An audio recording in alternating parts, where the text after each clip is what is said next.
Welcome to red TV. నేను మీ Teja. Trump ఇండైరెక్ట్గా ఇజ్రాయెల్కి support చేస్తున్నారా? ట్రంప్ ఆల్రెడీ యుద్ధాన్ని ప్రకటించేశారా? ఎవరికి తెలియకుండా ప్రైవేట్గా నిర్ణయం తీసుకున్నారా పబ్లిక్ ముందు చెప్పకుండా? దీనికి సంబంధించి అమెరికా మీడియా కొన్ని వార్తలు అయితే రాస్తుంది. అలాగే మరీ ముఖ్యంగా ఇజ్రాయెల్కి సంబంధించి ఎవరైతే ప్రెసిడెంట్ ఉన్నారో ఆయన కూడా నెతన్యాహు, ట్రంప్ వచ్చినా రాకపోయినా, అమెరికా మాకు సహకరించినా లేకపోయినా మేమైతే ఖచ్చితంగా ఇరాన్ పైన అటాక్ చేస్తాం, ఇంకా కొనసాగిస్తామంటూ కూడా చెప్తున్నారు. అయితే ఇప్పుడు పూర్తిగా అమెరికాకి సంబంధించి ఆ సైనికులు కావచ్చు, ఆ యుద్ధ బలగాలు కావచ్చు, అవన్నీ కూడా ఇరాన్ బోర్డర్ చుట్టూ కూడా మోహరించి అనే ఒక వార్త అయితే ఇప్పుడు తాజాగా వెలుగులోకి రావడం జరిగింది. సో దీనికి సంబంధించి పూర్తి విషయాలన్నీ కూడా మనం తెలుసుకునే ప్రయత్నం చేద్దాం. మనతో పాటు ప్రస్తుతం జూమ్ కాల్లో సీనియర్ జర్నలిస్ట్ దాము బాలాజీ గారు ఉన్నారు. ఆయనతో మాట్లాడదాం. సార్ నమస్తే సార్. సో ట్రంప్ ఒక కీలక నిర్ణయం తీసుకున్నారు ప్రైవేట్గా. సో ఖచ్చితంగా ఇరాన్ పైన అటాక్ చేయబోతున్నారు. ఇజ్రాయెల్తో చేసినా లేకపోతే అమెరికా చేసినా ఇందులో ఎటువంటి సందేహం కూడా ఉండదు అంటూ కూడా చెప్తున్నారు. అండ్ దీనికి సంబంధించి అసలు పూర్తి సమాచారం ఏంటంటే కలిసి అటాక్ చేయబోతున్నారా, లేకపోతే ట్రంప్ ఒక నిర్ణయం తీసుకుని ఈ అటాక్ నుంచి చేస్తున్నారా? ఆల్రెడీ ఇజ్రాయెల్ యుద్ధంలోనే ఉంది ఇరాన్ మీద. ఒక ఇప్పుడు 9వ రోజు ఈ రోజు 13వ తేదీ స్టార్ట్ చేసింది. దానికి ప్రతిగా ఇరాన్ కూడా ఇజ్రాయెల్ మీద అటాక్ చేసింది. ఇది అందరికి తెలిసిన విషయమే. ఇప్పుడు ఏంటంటే ఇప్పుడు వస్తున్న సంచలనమైన వార్త ఏంటంటే ట్రంప్ అండ్ గ్రీన్ సిగ్నల్ ఇచ్చేశాడు ప్రైవేట్ గా. సో అమెరికా బలగాలన్నీ కూడా ఇరాన్ చుట్టూ మోహరిస్తున్నాయి. సో అమెరికా కూడా ఇరాన్ మీద దాడి చేయబోతుంది. అంటే కలిసి ఆల్రెడీ ఇజ్రాయెల్ చేస్తుంది, ఇప్పుడు అమెరికా కూడా చేస్తుంది. ఎందుకంటే అమెరికా అవసరం లేకుండా ఇజ్రాయెల్ ఒకటే ఇరాన్ని దెబ్బకొట్టే పరిస్థితి లేదు. ఎందుకు లేదంటే వాళ్ళ దగ్గర బంకర్ బస్టర్ బాంబు అనేది ఇజ్రాయెల్ దగ్గర లేదు. ఎందుకంటే వీళ్ళ ఫార్దో అనే ఒక న్యూక్లియర్ సైట్ ని కొట్టాలంటే అది అమెరికా దగ్గర మాత్రమే ఉంది. అది నేను ఆల్రెడీ చెప్పాను, GBU-57 అని ఆ బంకర్ బస్టర్ బాంబు అమెరికా దగ్గర మాత్రమే ఉంది. సో ఈ నేపథ్యంలో అమెరికా కూడా రంగంలోకి దిగబోతుంది. సో యుద్ధం ఎలా ఉండబోతుంది, దీన్ని ఇరాన్ ఎలా ఎదుర్కోబోతుంది, ప్రపంచం దీన్ని ఎలా చూడబోతుంది, ప్రపంచానికి ఏ రకమైన నష్టం జరగబోతుంది, ఈ విషయాలు మనం మాట్లాడుకుందాం. ముందుగా నేను ఒక చిన్న బ్రీఫ్ హిస్టరీ చెప్తాను. అదేంటంటే మనకి మిడిల్ ఈస్ట్ లేదా వెస్ట్ ఏషియా అంటారు ఈ ఏరియాని. ఇందులో మిలిటరీ పరంగా చూసుకున్నప్పుడు 2 అతిపెద్ద దేశాలు ఉన్నాయి. ఒకటి ఇజ్రాయెల్, ఒకటి ఇరాను. ఈ 2 కూడా పైకైతే న్యూక్లియర్ స్టేట్స్ కావు, కానీ ఇజ్రాయెల్ దగ్గర ఎప్పటి నుంచో న్యూక్లియర్ వెపన్స్ ఉన్నాయని చెప్తున్నారు. అయితే ఇజ్రాయెల్ దీన్ని ఒప్పుకోదు, అట్లని డిక్లైన్ కూడా చేయదు. అంటే లేదని చెప్పదు, ఉందని చెప్పదు అనమాట. కాకపోతే ఇజ్రాయెల్కి ఇరాన్కి తేడా ఏంటంటే ఇరాన్ న్యూక్లియర్ నాన్ ప్రొలిఫరేషన్ ట్రీటీలో ఒప్పందం చేసి సంతకం చేసింది. నేను న్యూక్లియర్ వెపన్స్ తయారు చేయనని సంతకం చేసింది. అట్లాగే ఇంటర్నేషనల్ మానిటరింగ్ కూడా ఇరాన్ ఒప్పుకునింది. అంటే నా దేశంలో ఎవరైనా వచ్చి పరీక్షించుకోవచ్చు, ముఖ్యంగా ఇంటర్నేషనల్ ఆటమిక్ ఎనర్జీ ఏజెన్సీ వచ్చి నా దేశంలో పరీక్షించుకోవచ్చు అని ఇరాన్ ఒప్పుకునింది. లాస్ట్ ఇయర్ 15 సార్లు ఈ ఇంటర్నేషనల్ ఆటమిక్ ఎనర్జీ ఏజెన్సీ ఇరాన్లో పోయి టెస్ట్ చేసి కూడా వచ్చిందన్నమాట. కానీ ఇజ్రాయెల్ అది ఒప్పుకోలేదు. నా దేశంలో టెస్ట్ చేయడానికి నేను ఒప్పుకోనని చెప్తుంది. అంటే ఇజ్రాయెల్ ఏమో దేనికి ఒప్పుకోదు, కానీ ఇజ్రాయెల్ని ఎవడు మాట్లాడదు. ఇరాన్ అన్నిటికీ ఒప్పుకొని ఏమీ లేకపోయినా కూడా ఇరాన్ దగ్గర ఉన్నాయని అటాక్ చేస్తున్నారు. ఇది జరుగుతున్నది. ఇది ఇరాన్ వైపు నుంచి చూసినప్పుడు 2015లో Iran America, UK, Germany, Russia, China, ఫ్రాన్స్లతో ఒక ఒప్పందం చేసుకునింది. ఆ ఒప్పందాన్ని ఏమంటారంటే the joint comprehensive plan of action అంటారు, JCPOA అంటారనమాట. ఈ ఒప్పందంలో ప్రధానమైన అప్పటికే ఇరాన్ మీద ఆర్థిక ఆంక్షలు ఉన్నాయి. 2009 నుంచి ఆర్థిక ఆంక్షలు ఉంటే ఇరాన్ ఈ ఒప్పందం చేసుకుంది. ఈ ఒప్పందంలో ప్రధానంగా ఏంటంటే ఒకటి, యురేనియం నిల్వల్ని 3.67% మాత్రమే 15 ఏళ్ల పాటు అంతే ఉండాలి, ఇంకా అంతకంటే పెరగకూడదు. నిల్వలన్నింటినీ తగ్గించుకోవాలి. తర్వాత దాని మీద రీసెర్చ్ ఆపేసేయాలి. స్టాక్ ఫైల్స్ అన్నిటినీ ధ్వంసం చేయాలి. తర్వాత ఇంటర్నేషనల్ ఏజెన్సీ, ఇందాక చెప్పిన ఇంటర్నేషనల్ ఆటమిక్ ఎనర్జీ ఏజెన్సీ ఎప్పుడైనా వచ్చి ఏ ఏజెన్సీ అయినా వచ్చి తమ దేశంలో పరీక్షించుకోవచ్చు. ఈ కండిషన్లకు ఒప్పుకొని సంతకం చేసింది ఇరాన్. దానికి బదులుగా ఆంక్షలు ఎత్తేసారనమాట ఇరాన్ మీద. ఎప్పుడు ఇది 2015లో జరిగింది. ఇది దాని తర్వాత యునైటెడ్ నేషన్స్ సెక్యూరిటీ కౌన్సిల్ కూడా దీన్ని 2231 అనే తీర్మానంతో ఈ ఒప్పందాన్ని అంగీకరించింది. సో ఇది ఇంటర్నేషనల్ గా అంగీకారం కుదిరిన ఒప్పందం. కానీ ట్రంప్ ఏం చేశాడు 2018లో దాని నుంచి బయటకు వచ్చేసాడు. దానికి కారణం ఏం చెప్పాడు ట్రంప్, వీళ్ళు మిసైల్స్ తయారు చేస్తున్నారు అది ఇది అని చెప్పి వచ్చేసి మళ్ళీ ఆంక్షల్ని 2018లో ఇరాన్ మీద విధించాడు. అప్పటి నుంచి అలాగే జరుగుతుంది. ఇప్పుడేం జరిగింది, మళ్ళీ ట్రంప్ వచ్చినాక మళ్ళీ ఇరాన్ని చర్చలకు రమ్మన్నాడు ట్రంప్. సరేని ఇరాన్ తరపున Iran foreign affairs minister Abbas Araghchi, ఆయన పేరు అబ్బాస్ అరాగ్చి, స్టీవ్ విట్కాఫ్ అని అమెరికా నుంచి ప్రతినిధి అనమాట. వీళ్ళిద్దరి మధ్య ఖతార్లో 5 సార్లు చర్చలు జరిగాయి వరుసగా. 6వసారి చర్చలు ఎప్పుడు ఉందంటే జూన్ 15న 6వసారి చర్చలు ఉంది. ఈ నేపథ్యంలో సడన్ గా ఇజ్రాయెల్ జూన్ 13న ఇరాన్ మీద ఆపరేషన్ రైజింగ్ లయన్ పేరుతో అటాక్ చేసేసింది. ఇది ఇరాన్ షాక్ అయింది. ఇదేంట్రా, నేను 5 సార్లు చర్చలకు పోయినాను, 6వసారి కూడా పెట్టుకున్నాం, ఇంక 2 రోజుల్లో ఉంది, ఇప్పుడు వీడు అటాక్ చేస్తాడని వాళ్ళు ఊహించలేదు, ఏమారున్నారు. దాంతో ఇజ్రాయెల్ ఏం చేసింది, వరుసగా భయంకరమైన నష్టాన్ని ఇరాన్కి కలిగించింది. వాళ్ళ ఆటమిక్ సైంటిస్ట్ని ఒక 10 మందిని చంపేసింది. వాళ్ళ టాప్ మిలిటరీ కమాండర్స్, 2 రకాల ఆర్మీ ఉంటుంది ఇరాన్లో, ఒకటి కన్వెన్షన్ ఆర్మీ, ఒకటి IRGC Islamic revolutionary guard corps. ఈ 2 రకాల ఆర్మీకి సంబంధించి 20 మంది కమాండర్స్ చంపేసింది. తర్వాత ఇంటెలిజెన్స్ అధికారుల్ని ఒక 10 మంది పైన చంపేసింది. తర్వాత నతాంజీ, ఇస్ఫహాన్, ఆరక్, ఫార్దో వీటి ఈ న్యూక్లియర్ సైట్ల మీద అటాక్ చేసింది. ఆయిల్ రిగ్స్ మీద అటాక్ చేసింది. జనావాసాల మీద అటాక్ చేసింది.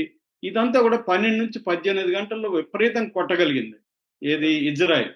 దానికి ఎప్పటి నుంచో ప్రిపేర్ కూడా అవుతుంది. ఆ దేశంలో బాంబుల్ని వాటిని డ్రోన్లని ముందు నుంచే అక్కడ పెట్టుకుంటూ వచ్చింది. మొసాద్ ఏజెంట్లు పనిచేస్తారు. ఇవన్నీ జరిగింది. దాని తర్వాత ఇరాన్ కోలుకొని ఇరాన్ కూడా ఒక ఆపరేషన్ ట్రూ ప్రామిస్ ఫేజ్ 3 పేరుతో ఇరాన్ అటాక్ చేయడం మొదలుపెట్టింది. ఇప్పుడు ఒక రకంగా 2 దేశాలకు కూడా నష్టం జరుగుతూ ఉంది. ఇటు ఇజ్రాయెల్కి జరుగుతుంది, ఇరాన్కి జరుగుతుంది. ఈ నేపథ్యంలో ఇప్పుడు అమెరికా రంగంలోకి దిగితే ఏం జరగబోతుంది, అసలు అమెరికా ఎలా రంగంలోకి దిగిపోతుంది అనేది ఇప్పుడు మనం మాట్లాడుకుంటే, ఎందుకంటే అమెరికా అవసరం ఇజ్రాయెల్కి ఎందుకు ఉందంటే ఇరాన్ ఈ స్థాయిలో అటాక్ చేస్తుందని ఇజ్రాయెల్ కూడా ఊహించలేదు. ఇరాన్ దగ్గర పాత 79కి ముందున్న విమానాలు, యుద్ధ ఎయిర్ క్రాఫ్ట్లే ఉన్నాయి, వాళ్ళు మనల్ని దెబ్బతీయలేరు, మన దగ్గర బ్రహ్మాండమైన రక్షణ వ్యవస్థ డిఫెన్స్ సిస్టమ్స్ 3 ఉన్నాయి, ఆరో 3, తర్వాత David sling and iron dome, ఈ 3 ఉన్నాయి. ఇవి కాకుండా థాడ్, పెంటగాన్ అనే అమెరికా ఉన్నాయి, ఇటు జోర్డాన్ ఉంది. కాబట్టి ఇరాన్ కొట్టలేదు అనుకున్నారు. కానీ ఇరాన్ ఈ డిఫెన్స్ సిస్టమ్లన్నింటినీ బ్రేక్ చేసి వాటి 90% సక్సెస్ రేట్ ఉంటే దాన్ని 65%కి తగ్గించేసి ఇరాన్ అటాక్ చేయగలిగింది. దాదాపు 400 రకాల మిసైల్స్, రాకెట్స్, సూపర్సోనిక్ మిసైల్స్, తర్వాత ఇంకా రకరకాలుగా దాన్ని అటాక్ చేసి దెబ్బ అయితే తీసింది. ఇరాన్కి జరిగినంత నష్టం జరగలేదు, కానీ ఎప్పుడూ జరగనంత నష్టం ఇజ్రాయెల్లో జరిగింది. ఈ నేపథ్యంలో ఇప్పుడు అమెరికా రంగంలో దిగింది. అమెరికా ఏం చేస్తుందంటే ఆల్రెడీ ఈ మిడిల్ ఈస్ట్ ప్రాంతాల్లో మొత్తం 19 దేశాల్లో దాదాపు 50,000 బలగాల్ని అమెరికా మోహరించి ఉందన్నమాట. ఫర్ ఎగ్జాంపుల్ వీళ్ళు ఎలా మోహరించి ఉన్నారంటే, ఒకటి నావెల్ అసెట్స్ అంటారు, అంటే సముద్ర మార్గంలో రెడ్ సీలో, పసిఫిక్ గల్ఫ్లో, తర్వాత గల్ఫ్ ఆఫ్ ఒమెన్లో వీళ్ళ ఎయిర్ క్రాఫ్ట్ క్యారియర్స్ని, తర్వాత డిస్ట్రాయర్స్ని, సబ్మెరైన్స్ని సముద్రాల్లో మోహరించి పెట్టున్నారు. అట్లాగే ఎయిర్ అసెట్స్ అంటారు, fighter jets, F-16, F-22, F-35 ఇలాంటి ఫైటర్ జెట్స్ని కూడా రంగంలోకి దించేసింది. రీఫీలింగ్, స్కైలోనే ఫీలింగ్ చేసుకోవచ్చు అనమాట. అలాంటి ఫీలింగ్ ట్యాంకర్స్ ఉంటాయి, ఎయిర్ ట్యాంకర్స్, వాటిని కూడా యూరోప్ నుంచి మిడిల్ ఈస్ట్లోకి తీసుకొస్తూ ఉంది, ఇంకా వస్తుంది అనమాట. ఇది అందుకనే 2 వారాలు టైం అడిగింది. తర్వాత బాంబర్స్ ఉంటాయి. ఈ బాంబర్స్ లో ప్రధానమైంది నిన్న చెప్పుకున్నాం GBU-57. GBU అంటే ఇదేంటంటే GBU అనేది బంకర్ బస్టర్ బాంబు. దీన్ని MOP అంటారు, మ్యాసివ్ ఆర్డినెన్స్ పెనిట్రేషన్. అంటే దాదాపు 200 అడుగులు భూమిలోకి అది వెళ్ళగలదు, డ్రిల్ చేసుకుంటా వెళ్ళగలదు. దీన్ని B-2 అనే ఒక బాంబర్ క్యారీ చేసుకొని వెళ్తుంది అనమాట. ఈ B-2 అనేది రెండు జీబీయుని గైడెడ్ బాంబ్ యూనిట్ అంటారు, జీబీయుని. రెండింటిని ఒకటి తీసుకెళ్లగలదు. అలాంటిది డియో గార్సియాలో 6 పెట్టారనమాట. ఏది B3లు 6 ఉన్నాయి. 6x2 12 బంకర్ బాంబుల్ని అది తీసుకెళ్లగలదు ఇరాన్ మీద. దేనైనా కొట్టేయగలదు, ఎంత లోతులో ఉన్నా కొట్టేయగలదు అనమాట. అంటే దాని స్పెషాలిటీ ఏంటంటే ఒక బాంబు వేస్తారు, అది 200 అడుగులు వెళ్తుంది, మళ్ళీ అదే హోల్లో రెండో బాంబు వేయగలరు. అదేం చేస్తుంది, దీన్ని మొదటి బాంబుని పుష్ చేసి ఇది కిందికి వెళ్తారు. కాబట్టి అలాగా ఎంత ఒక 1/2 కిలోమీటర్ వరకు కూడా ఇవి వెళ్ళగలవు. అంటే పర్వతాల్లో కూడా చొచ్చుకొని వెళ్ళిపోగలవు అనమాట. సో దీన్ని ఫస్ట్ ప్రయోగించబోతున్నారు. అది కాకుండా గ్రౌండ్ ఫోర్సెస్ ని కూడా దింపారనమాట, మిలిటరీ ఫోర్సెస్ ని. సో ఇప్పుడు ఇది ఒకటి జరుగుతూ ఉంది. రెండవది ఎవాక్యువేషన్ జరుగుతుంది. నాన్ డిఫెన్స్ పర్సన్స్ ఉంటారు కదా ఈ ఏరియాలో, అమెరికా వాళ్ళు రకరకాల పనుల మీద వాళ్ళు ఉంటారు, వాళ్ళందరినీ వచ్చేయమని చెప్పింది, ఎవాక్యువేట్ అవుతుంది. అట్లాగే డిప్లొమాట్స్, ఎంబసీలో ఉండే ఫ్యామిలీస్ వాళ్ళందరినీ కూడా తరలిస్తున్నారు. తర్వాత ప్రైవేట్ సిటిజన్స్ ఉంటారు కదా, ఇరాన్లో కావచ్చు, ఇజ్రాయెల్లో కావచ్చు, ఈ ప్రాంతాల్లో వాళ్ళందరినీ కూడా తరలిస్తున్నారు. తర్వాత కొన్ని ఫ్లైట్స్, యుద్ధానికి పనికిరాని ఫ్లైట్స్ కానీ, ల్యాండ్ కాన్వాయ్స్ కానీ, క్రూయిజ్ షిప్పులు ఉన్నాయి అక్కడక్కడ, లగ్జరీ షిప్పులు, వాటన్నిటిని కూడా అమెరికాకి తరలిస్తా ఉన్నారు. ఒక ఖతార్లోనే 40 విమానాలను తరలించినట్టుగా శాటిలైట్ చిత్రాలు వచ్చాయి. అంటే అమెరికా యుద్ధ ప్రయత్నాల్ని చేసుకుంటూ వస్తుందన్నమాట, క్లియర్గా మనకి అర్థమైపోతుంది. ఇప్పుడు దీన్ని ఇరాన్ ఎదుర్కోక తప్పదు. ఎందుకంటే చర్చలకి అమెరికా పైకి అంటుంది కానీ యుద్ధమే చేయాలని అమెరికా డిసైడ్ అయిపోయింది. డిసైడ్ అయిపోయినాక ఒక పక్క ఇజ్రాయెల్ దెబ్బ కొడుతూ నువ్వు మళ్ళీ చర్చలకు రా, కంప్లీట్ సరెండర్ అవ్వని ట్రంప్ పిలుస్తున్నాడు. అందుకనే అబ్బాస్ అర్గాచి చెప్తున్నాడు, ముందు ఇజ్రాయెల్ని మీరు ఆపండి, మేము చర్చలకు వస్తామని చెప్తే అది వినట్లేదు. అంటే అబ్బాస్ అర్గాచి కూడా ఇందాక మాట్లాడుతూ గంట క్రితం అమెరికా మా మీద దాడి చేయడమే లక్ష్యంగా ఉంది, చర్చలు అనేది లేదు, అది మమ్మల్ని ప్రపంచాన్ని మోసం చేస్తుందని చెప్పాడు. సో ఇప్పుడు ఇరాన్ అటాక్ చేయబోతుంది. ఇరాన్ ఎలా అటాక్ చేస్తుంది? ఇరాన్ ఏం చేస్తుందంటే ఈ అమెరికా బేసెస్ ఉన్నాయి కదా ఈ కంట్రీల్లో, వాటి మీద అటాక్ చేస్తుంది. సో అమెరికా సైనికుల మీద దాదాపు 50,000 మంది సైనికులు ఉన్నారు కాబట్టి 50,000 మంది సైనికుల మీద అటాక్ చేస్తుంది. అట్లాగే అరేబియా సీలో ఈ అరేబియన్ కంట్రీస్ లో, అరబిక్ కంట్రీస్ లో ఉన్న అమెరికాకు సపోర్ట్ చేసే సౌదీ అరేబియా కావచ్చు, యుఏ కావచ్చు, ఖతార్ కావచ్చు, ఇలాంటి దేశాల్లో ఉండే ఆయిల్ రిగ్స్ మీద అటాక్ చేస్తుంది. అంటే ఒక ప్రపంచానికి ఆయిల్ సంక్షోభాన్ని క్రియేట్ చేయాలని ఇరాన్ ప్లాన్ చేస్తుంది. అలాగే తన దగ్గర ఉన్న, తన కంట్రోల్లో ఉన్న ఒక జలసంధి ఉంది, హార్ముజ్ జలసంధి. దాంట్లో 20% షిప్పులు, కార్గో షిప్పులు దాంట్లో నుంచి రావాలి ప్రపంచవ్యాప్తంగా. సో దాన్ని ఆపేస్తుంది. అట్లాగే రెడ్ సీ, హౌతీ కంట్రోల్లో రెడ్ సీ ఉంది, దాన్ని ఆపేస్తుంది. దానివల్ల ఏమవుతుందంటే 20-30% కార్గో ఆగిపోతుంది. అంటే గ్యాసు, ఎల్పిజి ఇవన్నీ ఆగిపోతాయి అన్నమాట. దానివల్ల రేట్లు పెరిగిపోయి ప్రపంచం అంతా కూడా ఒక సంక్షోభం వచ్చే అవకాశం ఇరాన్ చేయాలని ప్లాన్ చేస్తుంది. దాంతోపాటు ఇరాన్తో పాటు యాక్సిస్ ఆఫ్ రెసిస్టెన్స్ పేరుతో ఇటు హిజ్బుల్లా, హౌతీ, హమాస్, షియా మిలిషియా ఇరాక్లో, సిరియాలో షియా మిలిషియా, వీళ్ళందరూ కూడా అటాక్ చేసే అవకాశం ఉంది. ఇది ఇరాన్ చేయబోతుంది. అయితే ఇరాన్ బలహీనంగా ఉంది ఇప్పుడు. ఇరాన్కి ఆర్థికాంక్షల వల్ల వాళ్ళ ఆర్థిక వ్యవస్థ చాలా ఘోరమైన పరిస్థితిలో ఉంది. ఏదో చైనా, రష్యా ఆదుకోబట్టి కొంతవరకు బెటరు, కానీ కష్టంగా ఉంది. ఆ తర్వాత రెండవ అంశం, వాళ్ళకి వెపన్స్ పాత ఉన్నాయి, అడ్వాన్స్డ్ డిఫెన్స్ సిస్టమ్స్ లేవు.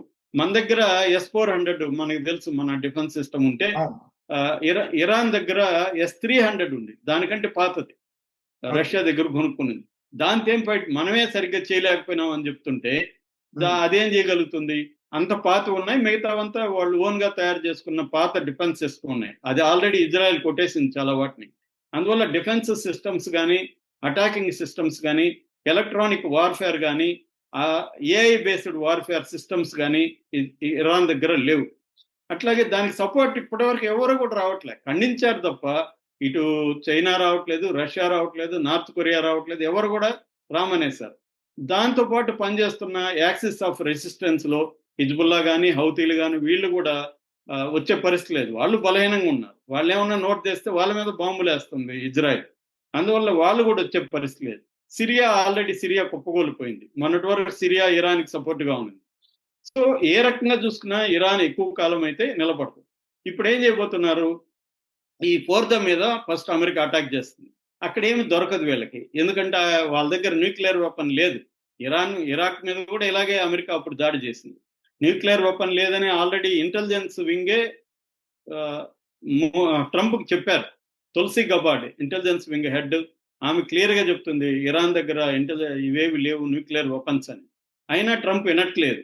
సో అందుకని ఏం చేయబోతున్నారంటే ఇది వీళ్ళ దగ్గర వేరే దగ్గర దాచిపెట్టారు, మేము గ్రౌండ్ ఇన్స్పెక్షన్ చేయాలి అని రేపు చెప్పబోతున్నారు. గ్రౌండ్ ఇన్స్పెక్షన్కి నేచురల్గానే ఇరాన్ ఒప్పుకోదు.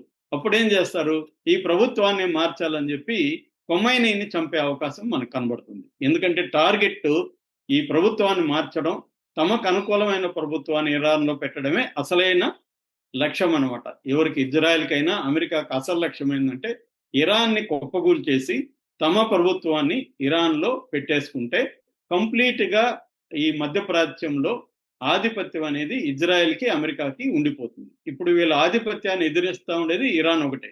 దీన్ని కుప్పగూల్చే లక్ష్యంతోనే వీళ్ళు ఈ డ్రామాకి తెరలేపారు. యాక్చువల్ చర్చల్లో ఉంటే యుద్ధం ఎందుకు చేస్తున్నారు అంటే అసలు లక్ష్యం వచ్చి ఇరాన్ని కంప్లీట్గా నాశనం చేసేసి ప్రభుత్వాన్ని మార్చేయాలి అనేది అసలు లక్ష్యం.